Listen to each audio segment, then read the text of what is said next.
ഗർഭിണിയാവുന്ന അവസ്ഥയിൽ വന്നിട്ട് അവരുടെ ശരീരത്തുണ്ടാകുന്ന ഹോർമോണുകൾക്ക് ഏറ്റവും കുറച്ചിലും ഉണ്ടാകും. അപ്പം ശരീരത്തുള്ള ഈസ്ട്രജൻ്റെയും പ്രൊജസ്ട്രോണിൻ്റെയും ലെവലുകൾക്ക് വ്യത്യാസമുണ്ടാകും. ആ സമയത്ത് അവരുടെ മോണയ്ക്ക് വീർക്കം ഉണ്ടാവും, അല്ലെങ്കിൽ മോണയിലുള്ള ഇൻഫ്ലമേഷനും കാര്യങ്ങളൊക്കെ ഉണ്ടാകും.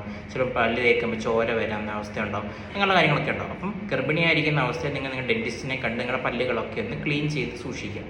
അതേപോലെ പല്ലുകൾക്ക് എന്തെങ്കിലും പോടോ കാര്യങ്ങളോ ഉണ്ടെങ്കിൽ നമ്മളതിൻ്റെ വളരെ പ്രാഥമിക ഘട്ടത്തിൽ തന്നെ അതിനെ അടയ്ക്കുകയോ അല്ലെങ്കിൽ റൂട്ട് കനാൽ ചെയ്യുകയോ ചെയ്ത് രക്ഷിക്കേണ്ടതാണ്. കാരണം ഈ ഗർഭസ്ഥ അവസ്ഥയിൽ പല്ലുവേദനയോ അല്ലെങ്കിൽ ഇൻഫെക്ഷനോ ഉണ്ടായിക്കഴിഞ്ഞാൽ ചിലപ്പോൾ അത് നമ്മുടെ കുഞ്ഞിൻ്റെ ആരോഗ്യത്തെ പോലും ചിലപ്പം ബാധിച്ചേക്കാം. അതേപോലെ ആൻറ്റിബയോട്ടിക്കും കാര്യങ്ങളും വേദന ഉണ്ടായിട്ട് നിങ്ങൾ ആൻറ്റിബയോട്ടിക്കോ കാര്യങ്ങളോ കഴിക്കുകയാണെങ്കിൽ പോലും നിങ്ങൾ ഡോക്ടറിൻ്റെ പ്രിസ്ക്രിപ്ഷനോടെ വേണം കഴിയാൻ. കാരണം എല്ലാ മരുന്നുകളും ചിലപ്പം ഗർഭിണിയായ അവസ്ഥയിൽ നമുക്ക് കഴിക്കാൻ പാടുള്ളതല്ല. അത് ചിലപ്പോൾ കുഞ്ഞിൻ്റെ അമ്മയുടെ ആരോഗ്യത്തെ അഫക്റ്റ് ചെയ്യാൻ വേണ്ടി വളരെയധികം കാരണം വരും. അപ്പം ഗർഭിണിയായിരുന്ന സമയത്ത് നിങ്ങളുടെ ഡെൻറ്റിസ്റ്റിനെ കണ്ട് നിങ്ങളുടെ പല്ലുകളുടെയും മോണകളുടെയും ആരോഗ്യസ്ഥിതി എങ്ങനെ ഉണ്ടെന്ന് അറിയുക. അവർ പറയുന്ന ട്രീറ്റ്മെൻറ്റുകൾ ഏറ്റെടുക്കുക.